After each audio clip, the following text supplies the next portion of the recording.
In 1932, 1 in 4 American workers was unemployed. Banks had failed, factories were dark, and families who could barely buy food still had to protect a room, find a meal, or hold on to a farm. When cash disappeared, people began looking differently at tools, scrap, sporting gear, and ordinary household objects. The pressure was not abstract. In 1931, about 150 farmers gathered at the Von Bonn foreclosure auction in Madison County, Nebraska, part of a resistance that could turn a routine farm sale into a confrontation. And the strangest objects are still ahead. Number 14 did not need to be carried. It waited on the trail. Number 7 announced itself with metal before anyone clearly saw it. Number 2 demanded more craftsmanship than cash. And number 1 became dangerous not because of one farm tool, but because of the neighbors standing behind it. Before we start, hit subscribe. Here are 25 forgotten weapons Depression-era Americans turned to when cash ran out. Number 25. Boiling water defense. In a tenement kitchen or farmhouse, the kettle was already part of daily life. Water boiled for tea, washing, cooking, and cleaning, so nobody had to explain why a heavy pot sat on the stove. During the Depression, that routine could become a last resort when a family had little else between the front door and an intruder. The real advantage was time. Scalding water could force someone back long enough to slam a door, reach another room, or move children away. In a crowded building or isolated farmhouse, a few seconds could matter more than winning a fight. Nothing had to be purchased, hidden, or carried. The defense came from something the household already needed every day. Picture a family hearing footsteps outside after dark, the kettle already hot, and the nearest telephone far away or non-existent. The poorest house on the block still had a stove after midnight, too. Number 24. The fish gig. For families trying to stretch food, not every weapon pointed at another person. In the Ozarks, gigging fish was an established regional practice, and a 1,936 American speech word list recorded fire fishing as spearing or gigging fish at night by the light of burning pine. That puts the fish gig firmly inside the decade and inside a real American place. It was a reusable food-getting tool, not a cartridge-fed weapon, and that distinction mattered whenever cash was scarce. Picture a dark Missouri or Arkansas stream, light trembling across shallow water while someone waits for a fish to move into view. No box of ammunition had to be opened. No gunshot had to carry across the fields. The tool could go back to the creek again the next night. Its target was not a robber or a rival. It was the empty space on the supper table. Number 23. The sock and shot bag. For men moving between jobs, the hardest part of the Depression was sometimes where they slept. Thousands of hobos chose rail riding during the Depression despite freight yard police, accidents, and the constant danger of traveling illegally. Rail yard and boarding house stories describe a simple last resort object. A wool sock weighted at the toe with whatever heavy material was available. Lead shot, nuts, bolts, a broken padlock, or river gravel could all supply the weight. The point was not craftsmanship, it was disposability. A dedicated weapon remained suspicious if a patrolman searched a coat. This could be emptied, leaving clothing and loose hardware behind. Picture a man bedding down near a rail yard with strangers on both sides and almost nothing worth stealing except the few things he carried. Poverty supplied the disguise. After the weight disappeared, all that remained was a sock. Number 22. The ice pick. Before electric refrigerators became common, an icebox household needed a tool for breaking blocks of ice. The ice pick was simple. A narrow steel spike fixed into a wooden handle, common in kitchens, stores, and places where block ice was still part of daily life. That gave it an unsettling advantage. A man carrying a dedicated weapon had something to explain. A tenant, worker, or shopkeeper with an ice pick could point to an ordinary job. In a crowded hallway or back alley struggle, the original purpose stopped mattering. The tool was rigid, compact, and easy to abandon when the moment ended. Picture an icebox kitchen in daylight. Then imagine the same narrow steel tool in a stairwell. After midnight, nothing about the object had changed. That was precisely the problem. It spent most days doing honest work, which made the other day harder to read. Number 21. The bicycle chain whip. A dead bicycle still left one useful piece behind. A loose length of greasy steel chain could be carried beneath a coat or looped near a belt, especially around rail yards, tenement neighborhoods, and places where broken bicycles and industrial scrap were easy to find. This object had something the earlier entries did not: sound. Steel links shifting against each other gave warning before the first swing. In a doorway, alley, or yard after dark, that rattle could change the mood before anyone clearly saw what made it. It required little craftsmanship and no ammunition. The reputation traveled with the noise. Picture a stranger at the end of a narrow passage hearing chains scrape against brick or pavement before he sees the person holding it. He does not have to understand the weapon. He only has to understand the sound. The metal spoke first. By the early 1930s, the Depression had changed more than what people could afford. It changed what ordinary objects meant. In a kitchen, a tool still had a job. In a rail yard, factory district, or boarding house after dark, the same kind of object could carry a second purpose. That shift mattered because poverty did not erase skill, habit, or fear. It forced people to work with what remained.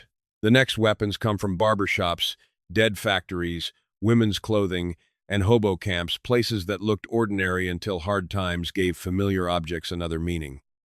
The setting could change faster than the object itself. Number 20. The straight razor. A straight razor belonged beside soap, a strop, and a wash basin. Barbers used them every day, and men who shaved at home kept folding razors in drawers or shaving kits. But legal suspicion surrounding razors was older than the Depression. St. Louis municipal law had already listed the razor alongside billies, slingshots, metal knuckles, and other concealed weapons by the beginning of the 20th century. That history matters. By the 1930s, the razor did not need a new reputation. It already occupied an uncomfortable space between legitimate grooming tool and potential weapon. In a cheap room or crowded tenement, it could sit beside a mirror for months without attracting attention. Then a quarrel changed the meaning of the same piece of steel. Closed, it belonged to the morning routine. Open, everyone understood why lawmakers had noticed it decades earlier. Number 19. The Lead Pipe Club. When factories closed and buildings were stripped for salvage, lengths of plumbing pipe became another piece of Depression scrap. Labor histories from the era describe violent confrontations involving strikers, guards, and strikebreakers carrying whatever heavy objects were available near factory gates. A short pipe fit that world perfectly: industrial, anonymous, and already everywhere. Its danger had nothing to do with craftsmanship. There was no special mechanism and no expensive material. The same city that had lost jobs was leaving useful metal behind in basements, alleys, demolition piles, and abandoned buildings. Picture a shuttered plant at dusk, picketers outside the gate, and a piece of old plumbing held like it suddenly means something else. The factory could stop producing wages. It could still produce weight. Number 18. The hat pin. The hat pin's reputation as a defensive object was already old by the time the Depression arrived. In the first years of the 20th century, American newspapers reported women using long hat pins against unwanted advances, and the resulting hatpin peril became serious enough for cities to debate or adopt restrictions. That history matters because its strongest evidence comes from the decades before the Depression. It should be understood as an inherited self-defense tradition, rather than something every American woman carried in the 1930s. For women who still wore or kept them, the advantage was obvious. A narrow steel object could belong naturally among clothing and personal effects. Picture a woman leaving work with no club, no pistol, and nothing on her that looked like a dedicated weapon. The hat pin had already taught American cities not to underestimate ordinary accessories. Number 17. The Nail-Studded Club. At the bottom of the Depression economy, some weapons lost any pretense of refinement. Rail riding stories describe crude clubs made from broken handles or scrap wood, sometimes altered with nails or other metal because the material was cheap and easy to replace. The broader setting is well documented. Thousands of hobos rode freight trains during the Depression, facing railroad police, dangerous cars, injuries, and hostility from communities along the route. Picture a temporary camp near the tracks. Men sleeping beside strangers, possessions reduced to what could be carried, and a rough club leaning near the fire. Unlike the razor or hatpin, this object had almost no innocent second identity. That was the message. When a man owned almost nothing, even a broken piece of wood could say that taking the rest would not be easy. Number 16. The scrap cast knuckles. When factory work disappeared, metalworking knowledge did not disappear with it. Depression-era accounts describe rough homemade knuckles cast from scrap and then filed smooth by hand, turning leftover metal into a compact weapon. But by the Depression, metallic knuckles were hardly an invisible legal gray area. Michigan prohibited their possession in 1931, and older state and city laws had already treated them as dangerous weapons. That gives this object a sharper meaning than simple poverty improvisation. Picture an unemployed foundry worker who still knows how metal behaves even though the factory gate is locked. The skill survives. The paycheck does not. Hard times could make scrap valuable. But the law already understood what this particular shape meant. Unemployment killed the wage. It did not erase the knowledge in a worker's hands. Number 15. The inner tube slingshot. The slingshot was not a Depression invention. A U.S. patent issued in 1934 described a commercially designed slingshot as a simple, economical toy, proof that the form was familiar and active in the middle of the decade. Homemade versions could use salvaged rubber and a forked frame, with stones serving as ammunition. In rural life, that could blur the line between play and small game hunting. The economic appeal is easy to understand. No cartridge had to be purchased every time it was used. Picture a boy at the edge of a field, carrying something that still looked like a toy while the family kitchen measured food much more seriously. In prosperous years, it was recreation. In lean years, the same skill could matter at supper, especially when every purchased round represented another expense. Number 14. The wire snare system. This one did not have to stay in a pocket. It stayed on the ground. Depression-era rural accounts describe wire snares in the world of small game hunting and poaching. In western Nebraska during the early 1930s, rabbits became so numerous that Kimball County paid bounties on rabbit ears and organized large hunts because the animals were damaging crops. In a countryside where rabbits could be both a pest and a source of meat, simple trapping knowledge had obvious value. A wire snare required no gunshot and could remain in place after the person who set it had gone. Picture a narrow rabbit run at dawn, grass pressed into a path, and a few feet of wire doing the waiting. Number 14 did not chase the animal. It turned an ordinary trail into something that kept working after the hunter walked away into the cold morning. Number 13. The tire iron. By the early 1930s, the automobile had put another heavy steel tool within reach of ordinary Americans, the tire iron. Unlike a homemade club, it already had a legitimate roadside purpose and normally traveled with the car. Period records show how quickly that meaning could change. A Nebraska newspaper in February 1932 reported a killing in which a tire iron was used, and a 1,935 California appellate case discussed a fatal head injury that experts said could have been caused by a tire iron or jack handle. That legal trail gives the object a specific place in Depression-era violence without requiring legend or folklore. Picture a stalled car on an unfamiliar road after dark, with the same tool meant for a wheel lying within reach. No disguise was necessary. The automobile put the steel there first. Trouble only changed what people saw when someone picked it up. Number 12. The worn file knife. A worn file could be useless for its first job and still contain good steel. That mattered in a tool culture where replacement cost real money. Montgomery Ward's 1929-30 catalog placed blacksmithing tools, machinist tools, agricultural equipment, and knives inside the same enormous mail-order marketplace serving American households and farms. Workshop accounts describe worn files being ground into working blades, sometimes with the old file teeth still visible along the spine. That visual detail made the object memorable. The new blade never completely hid the tool it used to be. Picture a farm shop with a grindstone, a drawer of worn tools, and one file too dull to keep earning its place as a file. A blacksmith did not necessarily need new steel if useful steel was already on the bench. Cash could buy another knife. Skill could rescue what was already there. The old teeth were its receipt. Number 11. The loaded hardwood billy. A short hardwood club could sit behind a counter, beside a door, or near a watchman's chair without needing ammunition. Hickory and oak supplied the weight. A compact shape made it easier to keep close than a full-length stick. But calling a billy legally harmless would be wrong. New York's 1911 Dangerous Weapons Law explicitly named the billy alongside blackjacks, slingshots, sand clubs, and metal knuckles. By the Depression, authorities in some places already knew exactly what category it belonged to. That makes the object more interesting. A shopkeeper might still keep a plain wooden club within reach, but legal treatment depended on what it was, where it was carried, and how it was used. Picture a store closing after dark, the register nearly empty, and one short piece of hardwood remaining beneath the counter. It was cheap and uncomplicated. But cheap did not mean legally invisible. By this point, the pattern has changed.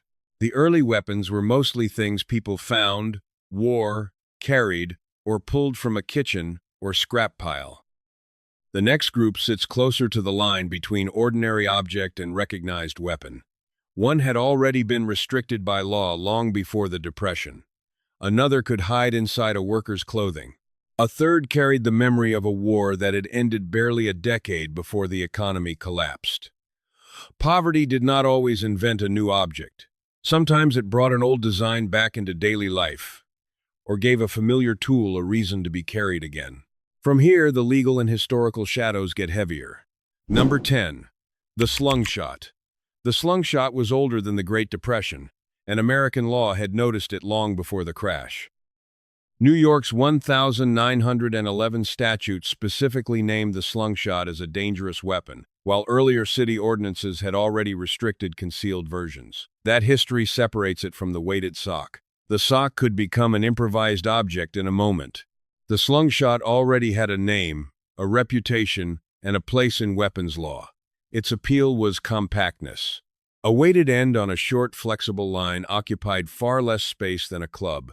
One reason concealment attracted attention from lawmakers.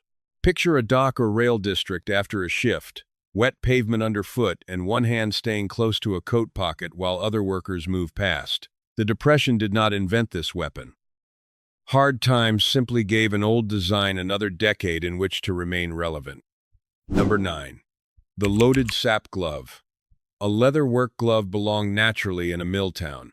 Men wore gloves around machinery, freight, hot metal, rough lumber, and factory floors. Accounts describe versions weighted across the knuckles. Its advantage came from the work clothing itself. In a factory district, the glove already had a legitimate reason to be on a man's hand before any confrontation began. A purpose-built weapon announced itself immediately. Workwear could remain visually ordinary until the instant someone used it differently. Picture men leaving a mill at shift change, every pair of gloved hands looking almost identical under weak lights outside the gate. A patrolman could see the glove without knowing whether it had been altered, and a stranger in the crowd might know even less.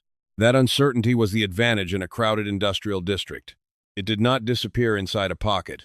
It disappeared inside the uniform of labor. Number 8. The improvised trench knife copy. The Great War was still close enough to live inside American households. Veterans kept souvenirs, military gear, and memories of weapons designed for close fighting in trenches and dugouts. Copies followed the same unmistakable idea, a blade paired with a guarded grip protecting the knuckles. This was not scrap improvisation in the same sense as the file knife. Its power came from memory. A veteran did not need an explanation of what the shape was meant to do, and a younger man could recognize the authority of a design born in wartime. By the 1930s, some of the men who had returned from France were standing in breadlines or searching for work. Picture an old military pattern reappearing in civilian hands while nearby factories sat idle. The Depression did not invent this silhouette. A previous war had already taught America what it meant. Number 7. The padlock and chain weapon. A padlock belonged on a gate, locker, toolbox, or freight yard chain. A loose length of chain belonged in the same industrial landscape. Together, those ordinary pieces of hardware could look less suspicious than a dedicated club, until someone gave them another meaning. The Depression rail world was dangerous enough on its own. Thousands of hobos rode freight trains despite railroad policing, serious injury, and the hazards of illegal travel. Men moving through yards and temporary camps often carried very little and slept among strangers. In that setting, ordinary metal hardware could take on an extra meaning after dark. Then came the sound. Metal against metal could change a confrontation before anyone clearly saw what made it. Number 7 did not need an exaggerated legend attached to it. The rattle supplied the warning. Number 6. Pepper and ash defense. Some Depression-era defenses were not meant to overpower anyone, they were meant to steal a few seconds. Kitchens, stoves, and shop counters already held pepper, ash, and other irritating powders that could be thrown toward an attacker's face in a moment of panic. The materials belonged to ordinary domestic life. A shopkeeper could keep pepper near the register. A woman could carry a small amount without looking armed. A family beside a stove already had ash within reach. The purpose was simple: interrupt vision, create confusion, and open a path to a door. Picture a cramped room where one sudden motion matters more than strength. This was not a weapon for winning a long fight. It was a weapon for leaving one. Sometimes survival needed only a few stolen seconds. The first 20 objects mostly came from things people already carried, wore, cooked with, worked beside, or found around farms and rail yards. The final 5 move into a harder escalation. First comes an old projectile weapon, enjoying a genuine 1930s revival. Then, automobile steel returns from the scrap pile. Military surplus brings war-made steel into civilian reach. A crossbow represents the expensive substitute of time and craftsmanship for cash. And finally, farm tools stop being individual objects at all and become part of collective resistance. From here, the story grows larger than one pocket, one kitchen, or one workshop. The final 5 are about systems, skills, and crowds. Number 5. The longbow. The bow was ancient, but archery was anything but dead in Depression America. Archery grew rapidly in popularity during the 1930s, with the longbow still commonly used even as newer American flatbow designs developed. That does not mean every poor family replaced a rifle with a bow. The stronger point is that a quiet, reusable projectile weapon was genuinely present in the decade rather than being imported into the story from another era. A bow depended on skill instead of factory cartridges. Arrows could sometimes be recovered and used again, giving archery an obvious reuse advantage, even if cost was not the reason every archer chose it. Picture a rural field in the 1930s, a target against a bank of earth, and an old technology becoming fashionable during a modern economic collapse. The Depression did not invent the longbow. It gave an old weapon a real American revival. Number 4. The leaf spring chopper. When an automobile died behind a barn, the steel underneath it could still be useful. Leaf springs were built to absorb repeated stress, and a country full of cars also created a country full of automotive parts worth salvaging. Sears' 1929-30 catalog devoted space to automotive parts and accessories alongside knives, farm supplies, and household goods. Rural salvage traditions connect worn leaf spring steel with heavy cutting tools. The point was not that every farm forged the same blade, but that useful automotive steel did not have to die with the car. Picture an abandoned car sinking into weeds while one useful piece of steel disappears into a workshop instead of rusting with the rest. The car stopped moving. The steel still had work left in it. Number 3. The reworked war. Surplus bayonet. The First World War ended in 1918. But military steel remained cheap enough to show up in civilian catalogs years later. A 1,935 KIF surplus catalog listed new U.S. Army Krag rifle bayonets with scabbards for 75 cents each. Buyers taking a dozen could get them for $5.40, or 45 cents apiece. That price puts the bayonet firmly inside the Depression marketplace. Military surplus was sitting there already hardened, recognizable, and available for less than $1. For veterans, the shape also carried memory. Men who had served in the Great War were now living through unemployment and bank failures at home. Picture an old bayonet in a trunk or surplus bin, while factory gates stand closed outside. Unlike the file knife or leaf spring blade, this steel did not need circumstances to make it look like a weapon. The government had already decided its first purpose. The Depression only changed where that war-made steel might appear next. Number 2. The homemade crossbow. The crossbow sounds out of place in a Depression story, which is exactly why the period record matters. In August 1930, Popular Mechanics carried a feature titled "Sport with a Crossbow," showing that the weapon was part of contemporary American sporting culture as the Depression began. Homemade crossbows were probably exceptional rather than common. The important point is narrower. A mechanically minded American in 1930 did not need medieval history to introduce him to the design. Crossbows were still visible in popular technical culture. For a serious tinkerer, the attraction was different from a firearm. A crossbow demanded time, workshop skill, and repeated practice rather than another factory cartridge for every shot. Reusable projectiles also fit the broader Depression habit of making materials serve more than once. Picture a workshop where hours of labor replace a purchase that cannot be justified. Number 2 was not a quick poor man's fix. It was the opposite. When cash ran short, some solutions demanded more craftsmanship, not less. Number 1. The foreclosure farm tools. The strongest ending is not a homemade firearm. It is something we can place at a real Depression confrontation. In 1931, about 150 farmers gathered at the Von Bond family foreclosure auction in Madison County, Nebraska. The bank was selling land and equipment because the family could not repay its loan. Across the farm crisis, so-called penny or nickel auctions became a form of resistance. Crowds discouraged serious bidding, forced prices down, and helped threatened families recover property at token amounts. Farm Belt memories also connect ordinary tools with foreclosure resistance: pitchforks, hay hooks, corn knives, and scythes, the same equipment farmers had legitimate reasons to carry on working land. One pitchfork beside a barn meant nothing unusual. A mass of angry neighbors changed the calculation. That is why number 1 belongs at the top. The most powerful Depression weapon here was ordinary farm steel, backed by collective refusal itself. Across these 25 objects, the same pressure keeps returning: unemployment, hunger, isolation, and the need to make existing things do more than one job. Some objects hunted, some guarded rooms or stores. Some had been regulated as weapons long before the Depression. Others became threatening only because the setting changed. That distinction matters. Hard times did not magically turn every tool into a weapon. They changed what people were willing to keep within reach, salvage, reuse, or stand behind. So, which one best captures the decade for you? The longbow returning in the 1930s, the 75-cent surplus bayonet, or the farm tools carried into foreclosure resistance? Drop your choice in the comments and subscribe for more forgotten history from the harder side of old America.